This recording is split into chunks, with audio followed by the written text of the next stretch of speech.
कैलाश उस रात सोया नहीं था। हिमालय की बर्फ कांप रही थी, दिशाएं उल्टी बह रही थीं, और समय समय जैसे किसी की सांसों में अटक गया था। देवता भयभीत थे, दानव मौन थे, और मनुष्य अनजान, क्योंकि महादेव ने आंखें नहीं खोली थीं। फिर भी संघार शुरू हो चुका था।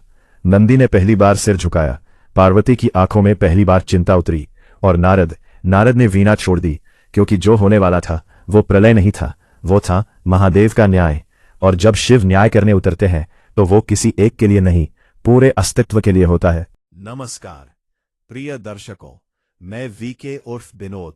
आप देख रहे हैं अपना YouTube channel Vinod Lodhi D9H। ये कहानी भगवान की नहीं, ये कहानी है उस सवाल की जिससे खुद भगवान भी चुप हो गए। तो चलिए कहानी को शुरू करते हैं। कैलाश पर्वत पर अजीब सन्नाटा था। ना डमरू की ध्वनि, ना गंगा की कलकल, ना ही ध्यानमग्न शिव की शांति। महादेव ध्यान में थे, लेकिन ये ध्यान साधारण नहीं था। ये वो ध्यान था जिसमें ब्रह्मांड का हर पाप, हर क्षण, हर अधर्म शिव तक पहुंच चुका था। देवताओं ने सभा बुलाई, इंद्र कांप रहे थे, ब्रह्मा मौन थे, विष्णु गंभीर। इंद्र बोले, प्रभो, धरती पर कुछ जाग गया है। न देव न दानव, कुछ ऐसा जो शिव को चुनौती दे सकता है। विष्णु ने आंखें खोली, जो शिव को चुनौती दे वो केवल शिवांश हो सकता है। सन्नाटा छा गया। शिवांश, शिव का अंश, पर शिव से विद्रोही। उसी क्षण कैलाश में दरार पड़ी। नंदी गरजे, महादेव, लेकिन शिव नहीं उठे। तभी आकाश से एक स्वर गूंजा, जब तक महादेव मौन है तब तक उनका क्रोध मैं बनूंगा। और सामने प्रकट हुआ एक योगी, राख से लिपटा, तीसरी आंखें जली हुई, पर नजर मौन सा है, कठोर। पार्वती समझ गई, ये शिव का भक्त नहीं, ये शिव का प्रश्न है। योगी बोला, अगर शिव न्याय है तो आज मैं उनका सबसे बड़ा अपराध बनूंगा। तभी धरती पर पहला नगर भस्म हुआ, बिना अग्नि, बिना अस्त्र, सिर्फ महादेव के मौन से। कैलाश अब भी मौन था, पर यह मौन डरावना था। वो योगी, जिसकी तीसरी आंख जल रही थी, धीरे धीरे आगे बढ़ा। नंदी ने मार्ग रोका, एक कदम और नहीं। योगी मुस्कराया, नंदी, जिसे तुम रोक रहे हो वो शिव का शत्रु नहीं है। नंदी दहाड़ा, तो फिर तू है कौन?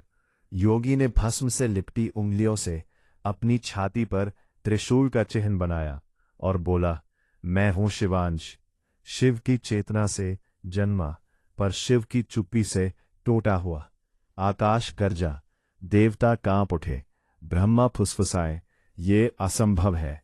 विष्णु ने आंखें बंद कर ली, क्योंकि उन्हें याद आ चुका था, हजारों युग पहले, जब सृष्टि का संतुलन बिगड़ने लगा था, जब देव और दानव दोनों अधर्म की सीमा छू रहे थे, तब शिव ने अपने ध्यान से एक चेतना अलग की थी। न वो देव था, न दानव, न मनुष्य, वो था न्याय का अवतार। नाम दिया गया शिवांश। उसका गांव था जहां शिव नहीं पहुंच सकते, वहां न्याय बनकर पहुंचना। पर नियम था एक, जब तक शिव मौन है शिवांश सक्रिय रहेगा, लेकिन अगर शिव जागे तो शिवांश का अस्तित्व समाप्त। शिव ध्यान में चले गए युगों के लिए, और शिवांश देखता रहा। उसने देखा देवताओं का अहंकार, ऋषियों का व्यापार, राजाओं का अत्याचार और मनुष्यों का झूठा धर्म। वो हर पाप अपने भीतर समेटता गया, पर शिव मौन रहे। एक दिन शिवांश टूट गया। उसने पूछा, अगर न्याय देखने वाला ही सो रहा हो तो न्याय कौन करेगा? और उसी दिन शिवांश ने करुणा त्याग दी। पार्वती आगे आईं, उनकी आंखों में क्रोध नहीं, मां का दर्द था। शिवांश, तुम शिव की रचना हो, शिवांश बोला, और उनकी सबसे बड़ी भूल भी। देवताओं ने अस्त्र उठाए। शिवांश हंसा, अस्त्र मुझे मारने के लिए? उसने धरती की ओर देखा। एक और नगर राख हो गया, एक और नगर राख हो गया, पर कोई आग नहीं थी। उनके पाप जल रहे थे, विष्णु बोले, ये संहार नहीं, ये चयन है। तभी नारद चीख पड़े, महादेव को जगाना होगा। पार्वती का स्वर भारी हो गया, अगर शिव जागे तो शिवांश मिट जाएगा। और शिवांश ने अंतिम वाक्य कहा, अगर मैं मिटूं तो सच भी मिटेगा। कैलाश कांप उठा और पहली बार महादेव की तीसरी आंख के भीतर हलचल हुई। कैलाश पर पहली बार समय रुका। न हवा चली, न बर्फ गिरी, न देवता बोले, क्योंकि महादेव की तीसरी आंख के भीतर हलचल नहीं, स्मृति जाग रही थी। शिव अब भी ध्यान में थे, पर यह ध्यान अब शांति नहीं था, ये था सहना। शिव क्यों मौन है? हजारों युग पहले जब शिव ने शिवांश को रचा था, उसी क्षण उन्हें एक सत्य दिख गया था। एक दिन न्याय इतना निर्मम हो जाएगा कि करुणा भी अपराध लगेगी।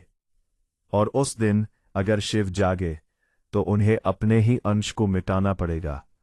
इसलिए शिव रुके, इसलिए शिव चुप रहे, क्योंकि शिव जानते थे न्याय अगर बिना करुणा के उतरा तो वो प्रलय बन जाता है। और वही हो रहा था। पार्वती का निर्णय। पार्वती ने आंखें बंद की, उनके भीतर आदि शक्ति जागी। देवताओं ने पहली बार उन्हें डर से देखा। पार्वती बोली, अगर शिव मौन है तो आज शक्ति बोलेगी। उन्होंने अपना दाहिना पैर आगे बढ़ाया, धरती फटी, आकाश झुका और प्रकट हुई मां काली। पर ये काली क्रोधित नहीं थी, ये दुखी थी। काली ने शिवांश को देखा। बेटा, बस इतना ही कहा। शिवांश कांप गया। पहली बार। शिवांश का टूटना। मां मत कहो, उसकी आवाज भारी हो गई। मैं वो हूं जिसे देखकर देवता मुंह फेर लेते हैं। मैं वो हूं जिसे शिव ने बनाया पर अपनाया नहीं। काली आगे बढ़ी। न्याय बिना प्रेम के अधूरा होता है। शिवांश चिल्लाया, और प्रेम बिना न्याय के झूठ होता है। उसने अपनी तीसरी आंख खोली। कैलाश पर पहली बार रक्त गिरा। देवताओं का नहीं, अस्तित्व का। वो युद्ध जो लिखा ही नहीं गया था। शिवांश और काली आमने सामने थे। ये युद्ध अस्त्रों का नहीं था, ये युद्ध था तर्क बनाम करुणा, सत्य बनाम सहनशीलता और न्याय बनाम मोक्ष। विष्णु समझ गए। उन्होंने धीरे से कहा, अगर ये युद्ध पूरा हुआ तो सृष्टि बचेगी नहीं। महादेव ने सांस ली। हाँ भक्तों, सिर्फ एक सांस। डमरू नहीं बजा, त्रिशूल नहीं उठा, बस एक श्वास, और पूरे ब्रह्मांड में गूंज उठा। बस। शिव ने आंखें नहीं खोली, पर शिव जाग चुके थे। शिवांश घुटनों पर गिर पड़ा। अब बोलिए प्रभु, अब तो न्याय कर दीजिए। शिव का स्वर आया, गंभीर, शांत, अटल। न्याय हो चुका है। शिवांश हक्का बक्का रह गया।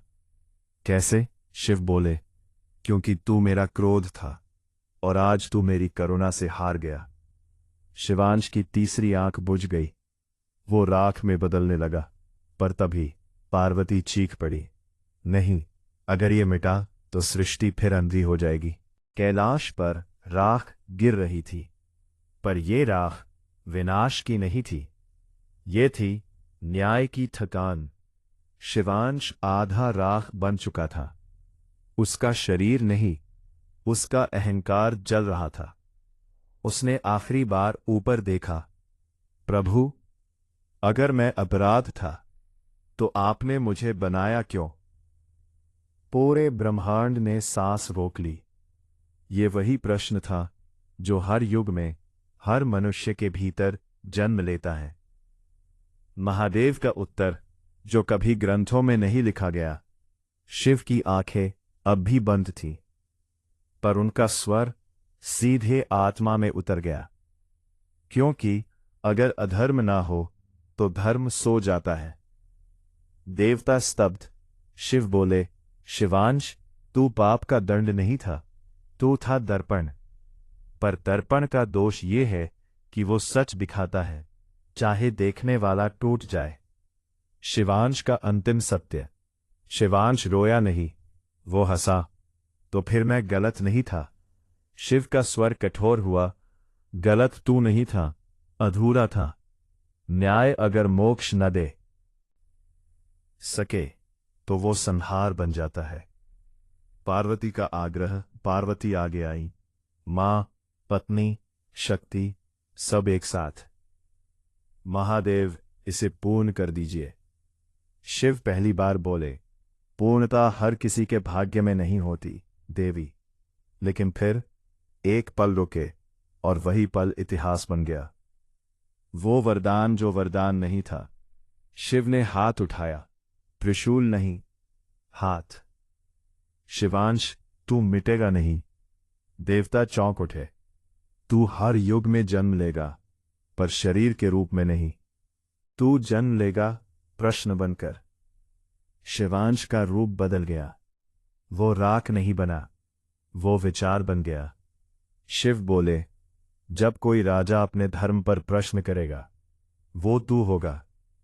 जब कोई साधु अपने लोभ से डरेगा, वो तू होगा। और जब कोई मनुष्य भगवान से पूछेगा, मेरे साथ ही क्यों, तो समझ लेना शिवांश जाग गया है। यही कारण है, इसीलिए अधर्म कभी पूरी तरह मिटता नहीं, न्याय कभी सरल नहीं होता, और शिव कभी हर प्रश्न का उत्तर नहीं देते। क्योंकि कुछ प्रश्न उत्तर के लिए नहीं, जागने के लिए होते हैं। शिव फिर ध्यान में चले गए। कैलाश शांत हो गया, पर अब ये शांति डरावनी नहीं थी। विष्णु ने सिर झुकाया, ब्रह्मा ने आंखें बंद की, नारद ने वीणा उठाई, पर बजाई नहीं। क्योंकि अब वो समझ के थे, महादेव संहार नहीं करते, वो जिम्मेदारी सौंपते हैं। कलयुग का आकाश शांत था। कोई संकेत नहीं, कोई भविष्यवाणी नहीं, बस एक सामान्य सी रात। और यही उसकी सबसे डरावनी बात थी। जन्म जो जन्म जैसा नहीं था। ना शंख बजा, ना बिजली गिरी, ना ऋषियों को आभास हुआ। एक छोटे से शहर में एक साधारण सा बच्चा पैदा हुआ। डॉक्टर ने कहा, हेल्दी बेबी। मां मुस्कुराई, पिता ने भगवान का शुक्रिया अदा किया। किसी ने नहीं देखा। बच्चे की आंख खुलते ही कमरे की दीवार पर छाया ने तीसरी आंख बना ली। और फिर सब सामान्य हो गया। बचपन जो सवालों से भरा था, वो बच्चा चुप रहता था, बहुत चुप। 6 साल की उम्र में उसने पहला सवाल पूछा, अगर भगवान सब देखते हैं, तो बुरे लोग बच कैसे जाते हैं? मां ने उसे डांट दिया, ऐसे सवाल नहीं पूछते। उसी रात उस मोहल्ले का सबसे बड़ा अपराधी नींद में चीखते हुए मर गया। कोई जहर नहीं, कोई चोट नहीं। पोस्टमार्टम रिपोर्ट में लिखा था, extreme guilt induced cardiac failure. Doctor खुद कांप रहा था। शिवांश जाग रहा था। उम्र बढ़ती गई, सवाल बढ़ते गए। स्कूल में उसने पूछा, अगर सच बोलने से सजा मिलती है, तो झूठ अपराध कैसे हुआ? टीचर ने उसे चुप करा दिया। उसी साल टीचर पर लगे सारे झूठे आरोप सच बनकर सामने आ गए। करियर खत्म, इज्जत राख। शिवांश ने कुछ नहीं किया, उसने बस देखा। कलयुग का न्याय। ये न्याय तलवार से नहीं आया, ना आग से, ना रक्त से। ये आया शर्म से, सच से और आत्मग्लानि से। जो जितना झूठा था, उतना ही जल्दी टूट गया। टीवी चैनल चिल्लाने लगे, सोशल मीडिया पागल हो गया। किसी अज्ञात शक्ति का प्रकोप, divine punishment, mass psychological phenomenon. पर शिवांश अब भी मौन था। एक बूढ़ा साधु ध्यान में बैठा था। अचानक उसकी आंखें खुली। नहीं, ऐसा नहीं हो सकता। उसने कांपते हाथों से लिखा, न्याय लौट आया है, पर करुणा अभी दूर है। उसी रात साधु ने समाधि ले ली, जैसे अपना काम पूरा कर लिया हो। कैलाश में महादेव ने आंखें नहीं खोली, पर नंदी ने गर्दन उठाई। डमरू नहीं बजा, पर कंपन हुआ। शिव का स्वर नहीं, भाव उतरा। अगर ये युग प्रश्न सहन नहीं कर सकता, तो उत्तर विनाश बन जाएगा। शिवांश अब भी अधूरा है। क्योंकि कलयुग में लोग पाप से नहीं डरते, सच से डरते हैं। और अगर शिवांश पूरी तरह जाग गया तो सजा बाहर से नहीं आएगी, भीतर से आएगी। वो लड़का अब 21 साल का है, आईने के सामने खड़ा है। उसकी आंखों में थकान नहीं, बोझ है। आईने में उसकी परछाई मुस्कुराती है और तीसरी आंख धीरे धीरे खुलती है। वो फुसफुसाता है, अगर मैं चुप रहा तो झूठ जीतेगा। और कहीं दूर कैलाश पर शिव की उंगली हिलती है। शहर जाग रहा था, लोग मोबाइल में झुके थे, स्क्रीन चमक रही थी, आत्माएं बुझी हुई थी, और उसी भीड़ में वो अकेला चल रहा था, शिवांश। वो रात जब प्रश्न ने रूप मांगा, 21 साल का वो लड़का एक पुल पर खड़ा था। नीचे नदी बह रही थी, गंदी, शोर से भरी, जैसी आज की सच्चाई। उसके भीतर दो आवाजें थीं। एक कहती थी, चुप रहो, नॉर्मल जिंदगी जियो, तुम भगवान नहीं हो। दूसरी आवाज शांत थी, गहरी थी, अगर तू चुप रहा तो जो टूटेगा वो सिर्फ सच नहीं होगा। उसने आंखें बंद की और पहली बार पूरी तरह देखा। शिवांश की दृष्टि उसे दिखा। मंदिर जहां भगवान बिक रहे थे, नेता जो धर्म ओढ़ कर हिंसा बेच रहे थे, गुरु जो डर के बदले स्वर्ग दे रहे थे, और आम लोग जो सच जानते थे पर चुप थे। उसके हाथ कांपने लगे। अगर यही दुनिया है तो फिर महादेव ने मुझे क्यों छोड़ा यहां? कैलाश में हलचल। हजारों साल बाद शिव ने आंखें खोलीं। पूरा ब्रह्मांड कांप उठा। देवता दौड़े। पार्वती ने कुछ नहीं कहा, उन्हें पता था अब रोका नहीं जा सकता। शिव बोले, वो अब चुनाव के मोड़ पर है। विष्णु ने पूछा, अगर उसने शक्ति चुन ली? शिव का उत्तर धीमा था, पर अंतिम, तो मैं उसे रोकूंगा। वो चुनाव पुल पर। शिवांश ने आंखें खोली। परछाई सामने आई, अब मुस्कुरा नहीं रही थी। वो बोली, अगर तू शक्ति बनेगा तो लोग तुझसे डरेंगे, अगर इंसान बना रहेगा तो लोग तुझे कुचल देंगे। शिवांश ने पूछा, और अगर मैं बीच में खड़ा रहूं? परछाई ने सिर झुका दिया, तो तू अकेला रह जाएगा। एक लंबा मौन। फिर शिवांश बोला, महादेव भी अकेले थे। शक्ति का इनकार। उसने हाथ आगे बढ़ाया। तीसरी आंख पूरी खुल सकती थी, पर उसने रोक लिया। अगर मैं ईश्वर बन गया तो सवाल मर जाएंगे, और अगर सवाल मर गए जाएगा। उसकी तीसरी आंख अधखुली रह गई। शक्ति पूरी नहीं उतरी, पर गई भी नहीं। परिणाम तुरंत आया। उस रात कोई चमत्कार नहीं हुआ, कोई अपराधी नहीं मरा, कोई शहर नहीं जला, पर एक वीडियो वायरल हुआ। एक सच्चाई सामने आई। एक झूठा देवता गिरा। लोग बोले, ये तो बस एक लड़का है, पर डर फैल चुका था, क्योंकि वो मार नहीं रहा था, वो बेनकाब कर रहा था। महादेव का स्वीकार। कैलाश में शिव ने आंखें बंद की।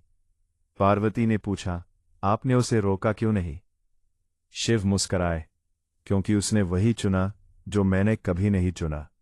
मैं ईश्वर बना, उसने इंसान रहना चुना। शिवांश अब छुपा नहीं है, पर सामने भी नहीं। वो हर जगह है, सवाल में, असहज सच्चाई में, और उस डर में जो झूठ बोलते समय लगता है। और कहीं दूर एक मंदिर के बाहर दीवार पर किसी ने लिख दिया, भगवान अगर चुप हैं तो शायद वो सुन रहे हैं। है? शिव ने वो पढ़ा और पहली बार मुस्कराए। सुबह हुई, पर हवा भारी थी। अखबारों की सुर्खियां चिल्ला रही थीं, युवक जो धर्म तोड़ रहा है, डिवाइन थ्रेट टू फेथ। यह भगवान नहीं, भ्रम है। टीवी स्टूडियो में शोर था। धर्मगुरु गुस्से में थे, नेता मुस्कुरा रहे थे, क्योंकि पहली बार लोग भगवान से नहीं, सवालों से डर रहे थे। भीड़ इकट्ठा हुई। हाथों में झंडे थे, मुंह पर नारे थे, और आंखों में डर। इसे रोको, ये आस्था तोड़ रहा है। किसी ने पत्थर उठाया, किसी ने आग, और शिवांश सड़क के बीच खड़ा था। न कोई शक्ति, न कोई सुरक्षा, बस एक इंसान। पत्थर उड़ा, रक्त बहा, तीसरी आंख धड़कने लगी। बस एक पल चाहिए था और सब शांत हो जाता।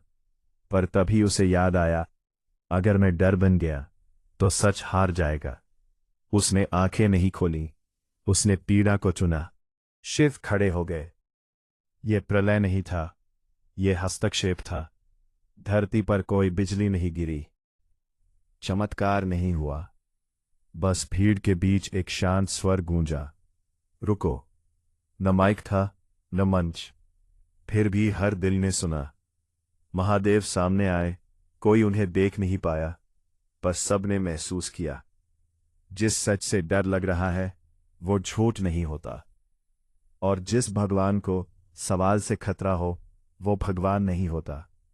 भीड़ कांप गई, हाथ से पत्थर गिर पड़े, नारे खामोश हो गए। शिवांश ने सिर झुकाया, प्रभु, आज अगर आपने न रोका होता। शिव का स्वर आया, आज मैंने नहीं रोका, आज तूने मुझे जगा दिया। शिव बोले, अब तू अकेला नहीं है, पर याद रख, मैं तेरे पीछे नहीं चलूंगा। मैं बस इतना करूंगा कि जब तू गिरे तो मिटे नहीं। अगले दिन कुछ मंदिर बंद हुए, कुछ गुरु बेनकाब हुए, कुछ लोग जागे और कुछ और ज्यादा कट्टर हो गए। शिवांश गायब हो गया, कोई नहीं जानता कहां, पर जहां कहीं सच बोला गया वो वहां था। एक बच्चा स्कूल में हाथ उठाता है, सर, अगर भगवान अच्छे हैं तो डर क्यों लगता है? टीचर चुप हो जाता है। कैलाश में शिव मुस्कुराते हैं और पार्वती धीरे से कहती है, शिवांश जिंदा है। साल बीत गए, खबरें बदलती रही, नाम मिट गए, पर एक चीज नहीं बदली, प्रश्न। शिवांश कहाँ है? कोई नहीं जानता। कुछ कहते हैं वो पहाड़ों में चला गया, कुछ कहते हैं वो मारा गया, पर सच्चाई वो हर उस जगह है जहां कोई अकेला खड़ा होकर भीड़ से अलग सोचता है। दुनिया ने क्या सीखा? ज्यादा नहीं। कुछ लोग बोले सब नाटक था, कुछ बोले भगवान लौट आए, पर कुछ, बस कुछ ही लोग चुप हो गए, और चुप्पी में पहली बार खुद को सुना। कैलाश अब भी शांत है, शिव ध्यान में है। नंदी ने पूछा, प्रभु, क्या ये युग बच जाएगा? शिव ने आंखें नहीं खोली, बस इतना कहा, युग कभी नहीं बचते नंदी, इंसान बचते हैं। सबसे आखिरी सत्य। पार्वती ने धीरे से पूछा, अगर शिवांश फिर भटक गया तो? शिव मुस्कराए, तो मैं फिर चुप रहूंगा, क्योंकि हर बार बोलने से सच मजबूत नहीं होता। अगर कभी सच बोलते हुए डर लगे, सवाल पूछने पर अकेलापन आए और भगवान मौन लगे, तो समझ लेना शिव दूर नहीं है, वो तुम्हारे भीतर तुम्हारी हिम्मत बनकर बैठे हैं। और शिवांश वो कोई व्यक्ति नहीं, वो पल है जब तुम झुकने से मना कर दो। अगर आपको ये कहानी पसंद आई तो विनोद लोधी D9H को सब्सक्राइब करें, बेल आइकॉन दबाना ना भूले, और कमेंट में बताइए अगली कहानी किस रहस्य पर होनी चाहिए। धन्यवाद। और याद रखिए, कुछ प्रश्न उत्तर से ज्यादा शक्तिशाली होते हैं।